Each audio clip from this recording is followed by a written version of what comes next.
What's up? It's Chris with Subliminal Acquisition, and in this video I want to teach you how to get more mixing clients by making video tutorials. And I mean straight up a mix tutorial where you would be in the corner here. I mean, you don't necessarily have to show your face, but it can help build your brand and kind of associate those skills and that work to you and who you are. But look here, we have, and this is an Ableton session, and everything's grouped nicely, color-coded decently, and you have your chapters or the sections of the song, and it's just an opportunity to demonstrate your skills and your professionalism and so on, right? So why should you make mixing tutorials? Basically, two of my favorite marketing gurus, Dan Kennedy and Alex Hormozi, these guys are like basically Emperor Palpatine and Darth Vader of marketing, respectively. They can explain why you should be making these. So it comes down to authority and value. And even authority can work into value. So Dan is a big proponent of writing books, appearing on shows, etc. as a way to build authority with your market. He calls it authority marketing. So if you write a book, you're going to be considered, even if it kind of sucks, you're going to be, just the fact that you wrote a book kind of makes you seem more legitimate in that area. Ideally, you would be writing a really good book, but just the very fact that you did it kind of increases that. Like if you think of if two people, one has a book and one doesn't have a book in an area, like let's say science or something, one is going to seem more legit. It's the same with mixing and mastering and with production. If you have some kind of media out there, then you can seem more legitimate. And in this case, one of the most, like kind of the closest to the work forms of media is a video with audio, right? Like high quality audio.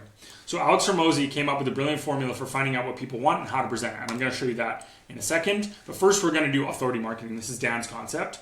And it really is as simple as literally just demonstrating you know what you're doing by doing it. So just mix in front of someone, and then you have your distribution channel, you use YouTube or something. So the fact that you have the balls to put out media around a subject, it adds a layer of authority, right? So if you were to teach a university course or write a book on a subject, it would just show that you're likely a person to be taken seriously in that field. You might not be, and again, but we're legitimate. Like if you're watching this, you're probably already legitimate. This is not a field you would go into if you're going to be BSing people. You typically are going to be doing this because you're a craftsman, right? And you actually really care about making good music and making other people's music sound great. So mixing, mastering, and production are no different. This is one of the best ways to build trust with your potential clients. So you're also giving them the ability to see if they like how you sound, how you work, and how you treat their music, or how you treat other people's music and how you're likely to treat their music.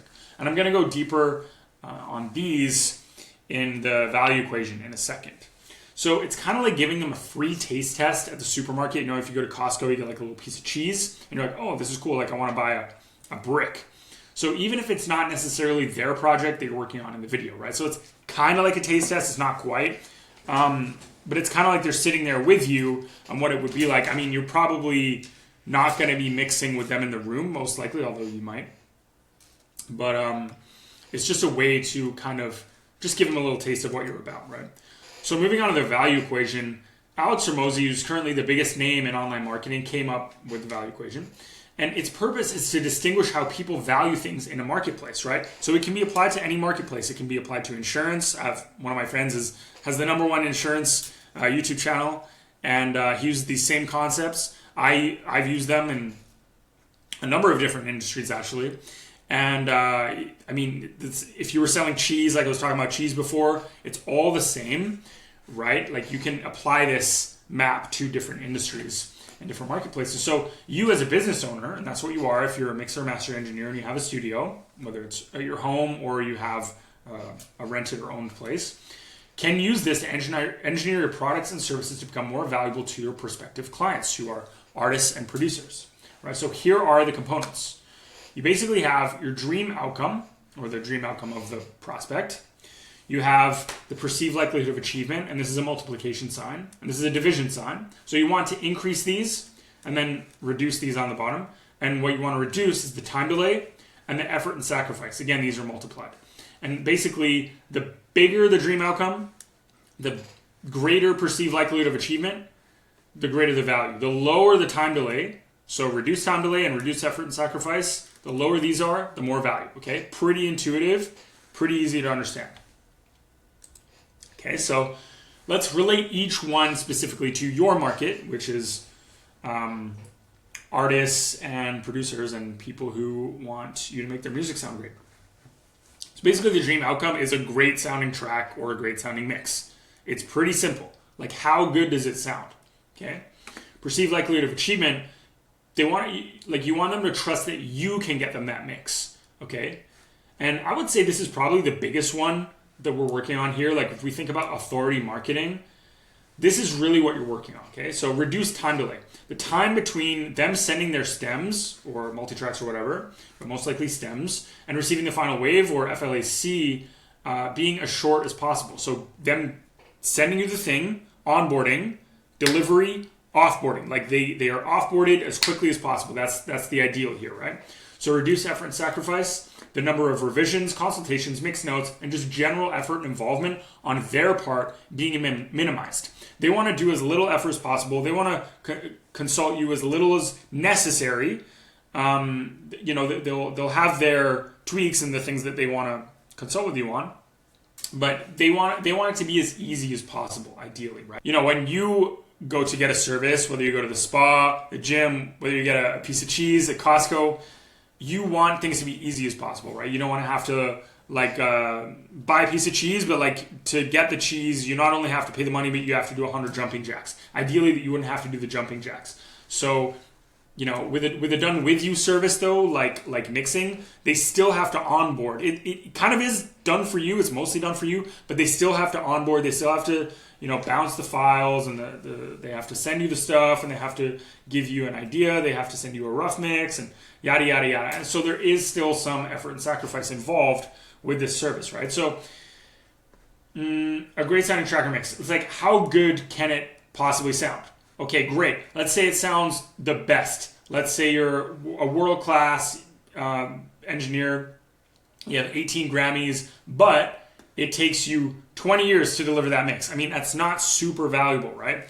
Because, I mean, obviously I'm making kind of a joke, but like, I'm just showing you that it's not just about how good is the mix. It's also about the perceived likelihood of achievement. Again, reducing time delay and reducing effort and sacrifice. So speed matters, easiness matters, and certainty really, really matters, as well as quality. So these are some things to consider when you are delivering your service. Okay, so let's see how Mix tutorials help these, or I suppose increase the value based on each one of these, right? So let's look at dream outcome. Show how you can achieve, this is supposed to say great sounding mix, a great sounding track or mix with visual and audio evidence, right? So you're just showing them straight up that you know what you're doing. You know what you're doing, okay? So the perceived likelihood of achievement. You're providing them with strong evidence that you can achieve their desired outcome over potentially multiple tutorials, right? So this is more about kind of consistency. So you could show them one great mix in one tutorial, but let's say 2 or 3 of the next ones were crappy.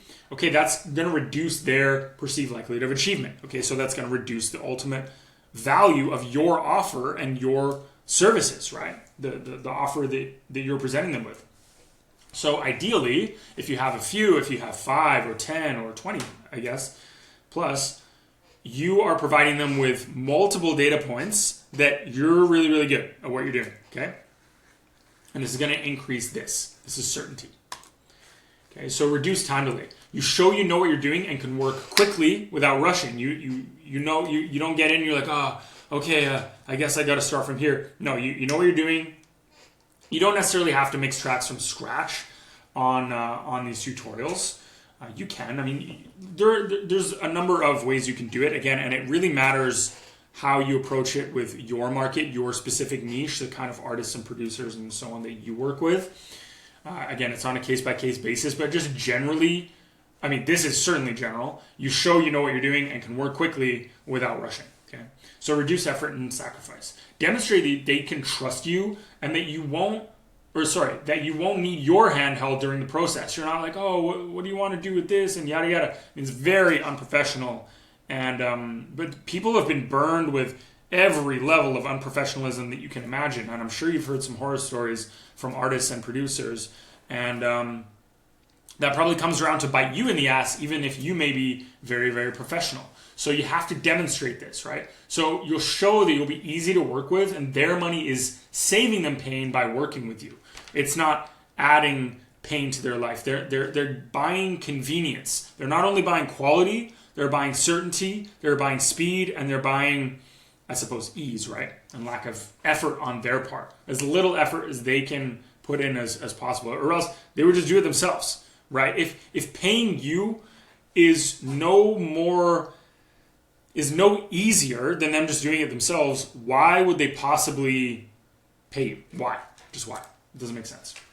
So similar to how I'm doing now, right? You see, I have a screen recording software. I have this slideshow, and then I have a camera in the corner.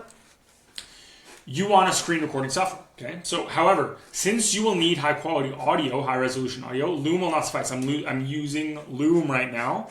Say that 5 times fast. I'm using Loom right now, which is great for this kind of stuff. And again, there are many other reasons why I favor it for these videos. But for a mix tutorial, you definitely want to be using something like OBS Studio. And you can just go check that out. So it looks like this. And you have a lot of great options, especially with the audio. Basically, it's free and it supports high resolution audio at 48 kilohertz, which is probably what you'd be using. And also 44.1 if you are recording in that, or the client has sent you 44.1 files. So it supports those sample rates, and also up to 24-bit depth, which is really, really cool.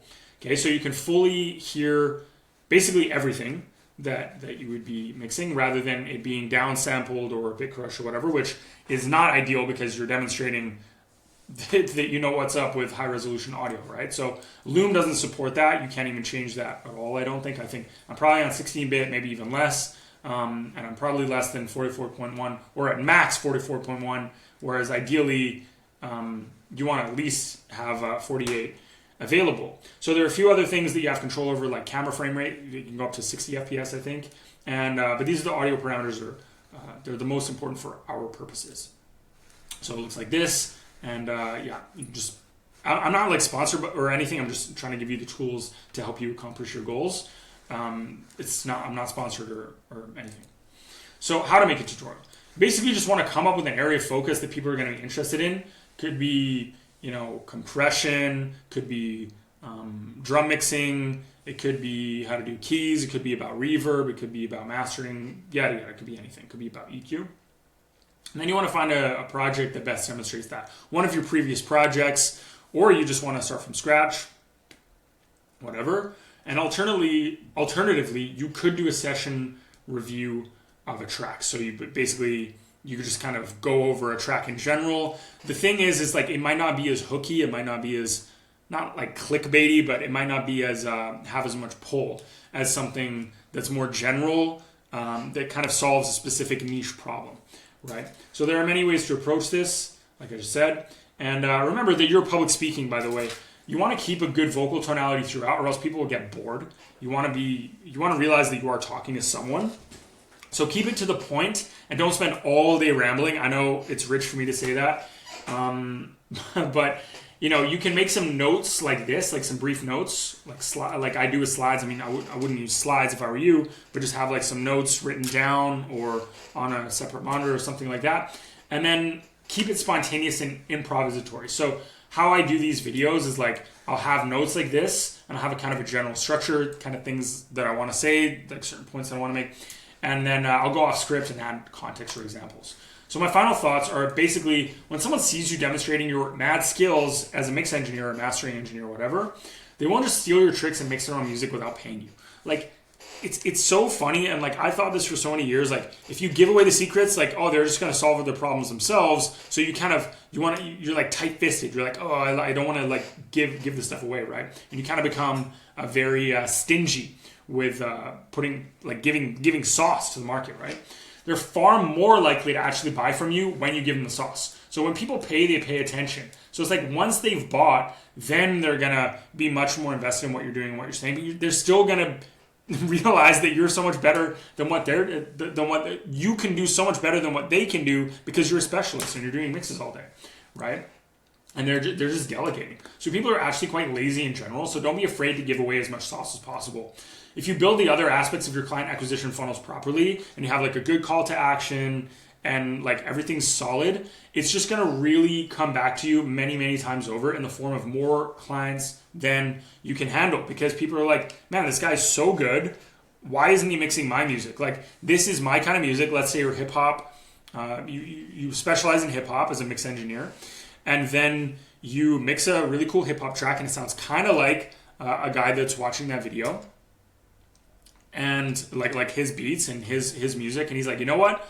I want to work with this guy. I want this guy to mix my beats, mix my tracks, and I can incorporate some of the stuff into the premix process. But ultimately, this is the guy that I trust with my music, and I kind of like him because I've been watching his videos. I feel like I've spent some time with him. I have watched him, in the DAW. I really like how he approaches certain things. Man, I want to do mixes with him. Then you get a relationship, and boom, client acquired. And repeat business is so much more easy to do, to accomplish, than new business. People are always searching for new clients, and it's really hard to get new clients. It's much harder to get a new client than to get a repeat client, especially in an industry like mixing and mastering and like music production, because music production, people are always making new music, so they will be coming back. It's not like you buy like a hot tub and you bought like one in your life or like two in your entire life, right? This is an industry that is conducive to repeat business. So it's pretty exciting to get clients that way, and it's really, really solid. So speaking of getting clients, if you want consistent, high quantity and high quality clients for your audio production studio, like I've been talking about here, click the link in the description to see if you qualify for a free discovery call with me or a member of my team. So we'll just have a quick chat to see where you're at, and if we can help you, we'll rough up a plan to get you into a position where you have more projects and clients than you can handle, like I just said. So I'm excited to chat with you. Again, click the link in the description if you want to learn more, and good luck.